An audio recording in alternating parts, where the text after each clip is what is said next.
doing a test edit worth it to prove your skills, or are you undervaluing your time and effort? A few weeks ago, an editor posted on the Blue Collar Post Collective group, and they were really mad about this video by Think Media, and they honestly had a lot of backup as well in the comments. After watching the video, I can kind of see why. You want to create a job description where you give people a trial task. And the trial task that I recommend for all our students in our YouTube Academy, is you upload raw footage of yourself speaking to the camera, like a raw, the thing straight out of the camera from your video. You upload it to a Google Drive or a Dropbox or whatever, and you find editors, and the trial task should be to just edit the first 60 seconds of that video in your style. Then, as you get people applying for that job, they're submitting their application, which is the first 60 seconds of the edit.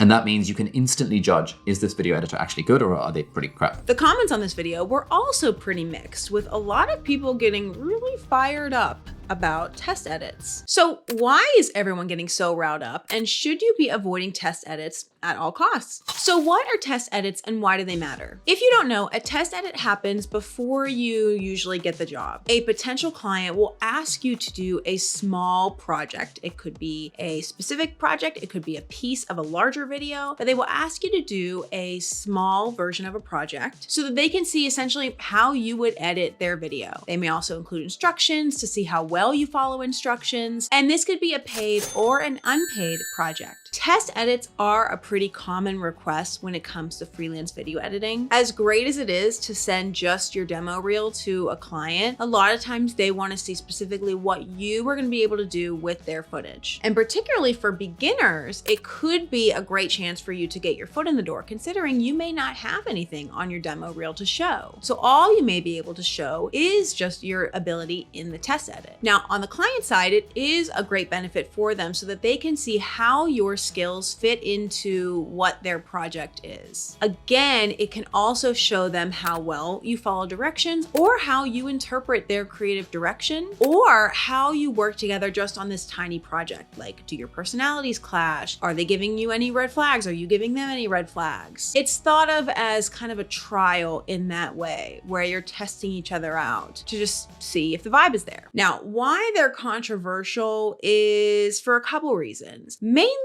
because a lot of times test edits are unpaid. And depending on where you are in life as an editor, if you are trying to get a lot of different jobs and you're applying for a lot of different jobs, and every single one of those jobs includes a test edit that's unpaid, suddenly you're working all week long and you're not getting any money for it. There is also the case for further exploitation. And this is a scam that has been talked about, where clients will ask an editor to edit a portion of a video. And in theory, if you really wanted to get tricky with it, they can have editor 1 editing portion A of the video, then go find an editor to edit portion B of the video, and an editor to edit portion C of the video. Suddenly you got a whole video on your hands and you didn't even need to pay for it. Not to say that that situation happens, but it can easily become exploitative for the editor, to where they're asking you to edit something for free and then they don't hit you back at all because they got what they wanted out of you. And then they can just keep that scam going. So it is a complex and controversial topic. But as much as you might be against test edits, you can't deny that there are some benefits for them. So let's get into the yay for test edits. There's an opportunity to prove yourself. Again, like I mentioned before, some editors don't have a demo reel, or what you have is just not great. Maybe it's full of school projects or just little things that you've edited on your own. There's a lot of restriction that can come with building up your demo reel. And so when you're trying to get your foot in the door and you are a beginner and you know you can do the project, if you can just get your hands on a piece of it to show the client, a lot of times that's where the test edit comes in to save the day. Now, again, a note for beginners, even if you don't get said job that you did a test edit for, that is further experience for you. You did get your hands on something and you were able to edit it. Now, can you go and use it in your demo reel? I think that's a little controversial, but you now have experience that you can move towards your next test edit. And of course, let's not forget that test edits, unfortunately, sometimes are part of the industry standard. If you are trying to avoid test edits at all costs and you're going to stick your nose up at every every test edit that comes your way, you're just obviously not gonna get the job. As much as you may like to send a message to that client for asking for a test edit, and you may need to tell them what's up, that they don't need a test edit and you're better than a test edit, that's all great, but you're still not gonna get the job. And if you're on a local level, you're potentially going to damage your reputation that way. Some things are just unavoidable in our industry, and that sometimes is one of them. If we haven't met yet, I'm Colleen, and in this channel, we talk about video editing, we talk about freelance, talk about how to get a job and how to get a job doing what you like to do. So if you are interested in that, I would so appreciate it if you can hit the like button below and subscribe if you haven't already. That further supports my channel, and I so appreciate you for doing that. Also, if you haven't already checked out my Skillshare classes, including my newest one all about Premiere Pro, as well as getting a free month of Skillshare, you can find that link right in the description below.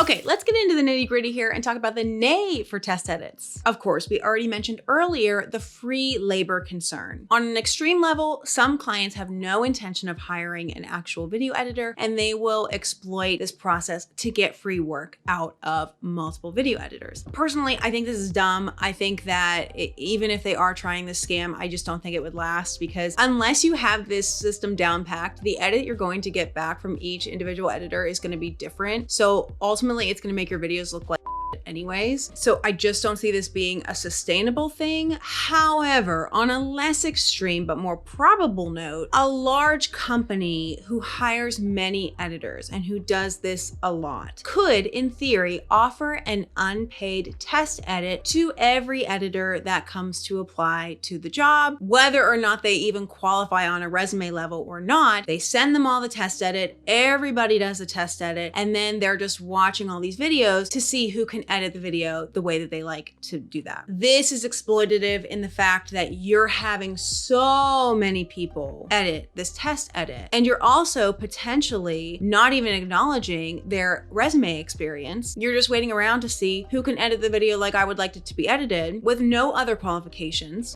and all these editors are not getting paid for that work. So on that level, I see that as more of the problem of what's probably going on a bigger scale in our industry, and that really just ties into the whole concept of devaluing the work of video editors. If the client is asking you to do a test edit for free, let it be known from the start for you that they only value your work as it relates to what they need when they actually hire you. They don't actually value you as a human being, as a freelancer, as a person who is taking that time to put an effort towards their video. Whether or not you get hired for said job, for any job, at least should always be paid for, even if that paid for is, I don't know, $50. There's also a lot of etiquette that I think goes into test edits that also potentially be taken advantage of. Just because you prep a test edit for a group of editors that you might be hiring, what's included in that test edit? Are there super vague expectations within there? Are you trying to trick the editors into giving them one thing and hoping that they edit it a different way, but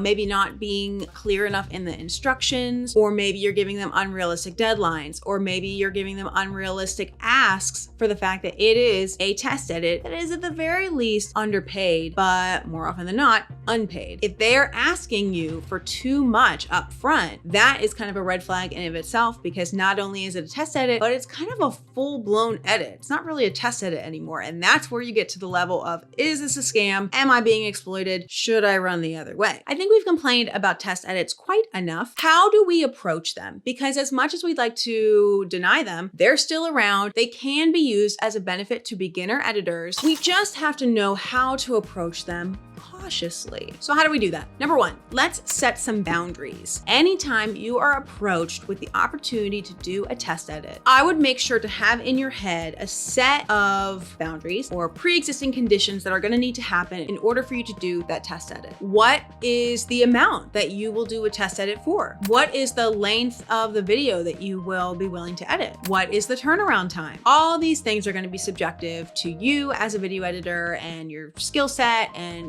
your situation. For example, your bare minimum could be a $50 charge for test edit, paid in advance, maybe a 30-second to 2-minute clip, and turnaround time could be maybe 2 days, something like that, because the client is going to want it kind of fast probably. That's not awful, especially if you think about getting paid upfront. As a beginner, I think that that is a pretty good gig, because then you're getting the chance to show your skills to the client and you're not getting bogged down with a huge project all for a solid $50. You could also consider using some sort of contract or agreement to solidify exactly what's being asked of you, so that you and the client are in agreement of exactly what's being asked. What are the terms of that agreement? What's the deadline of that agreement? So that if the client comes back and tries to do something shady, you have it all in writing. Something else that was suggested to me a long time ago was the idea of putting a watermark on your test edit, because it completely eliminates the risk of what I was saying before about the possible exploitation, where they just get you to edit a whole section and then they combine it with other sections and then they have a whole video. Well, not if you put a watermark on it. So I would highly suggest considering that. There is nothing that the client can come back at you and say of a reasoning of why you should take the watermark off, because it is your edit for them, especially if you are doing the test edit unpaid. There is no reason why they should want you to take it off. If they do, you can say, listen, you can pay me and I'll do this edit again, or I'll do this edit in the rest of your video again, and we'll be good. Just hire me.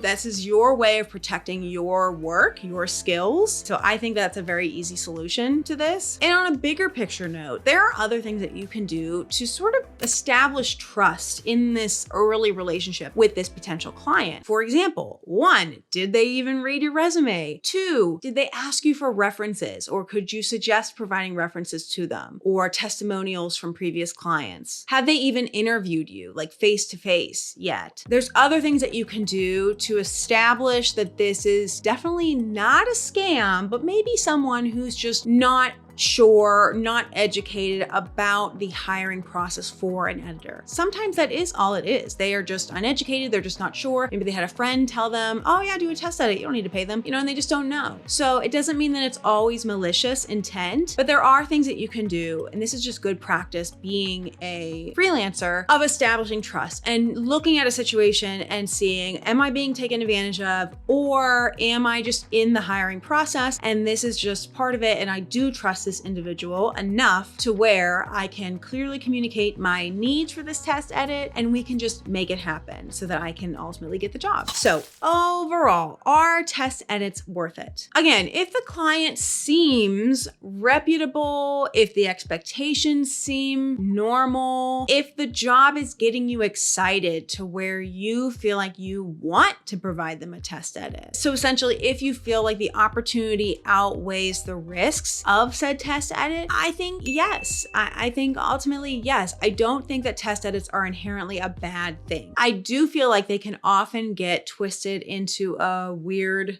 dark, exploitative path. I feel like they can often lack professionalism, and you kind of have to look at, again, your own situation. If you do this test edit and what it's asking you to do, the amount of time that you think it's going to take you, is that going to take away from other jobs you could be applying for or other paid clients that you are currently working for? If it takes away from that, it is absolutely not worth it. If you feel like something is shady, you should always listen to your gut. If they are not paying you, then at the very least, if you still really want to do the test edit, then at least establish some boundaries and some expectations for the client. Give them directly to them. You don't need to be mean or demanding. You can just tell them, I'm happy to do a test edit. I do require XXX and X, and see what they say. And if they're not willing to work with you, chances are they're probably not that great of a client anyways. So you're not really missing out. Please, oh please, come for me in the comments and tell me why test edits are just the worst things in the world. I would love to hear your thoughts. I would love to hear your experiences. I would love to hear your test edit horror stories. I would love to hear all of them in the comments below. Thank you so much for watching. Be sure to subscribe if you haven't already. Thank you to my editor, Logan, and I will catch you guys in the next video. Have the best one.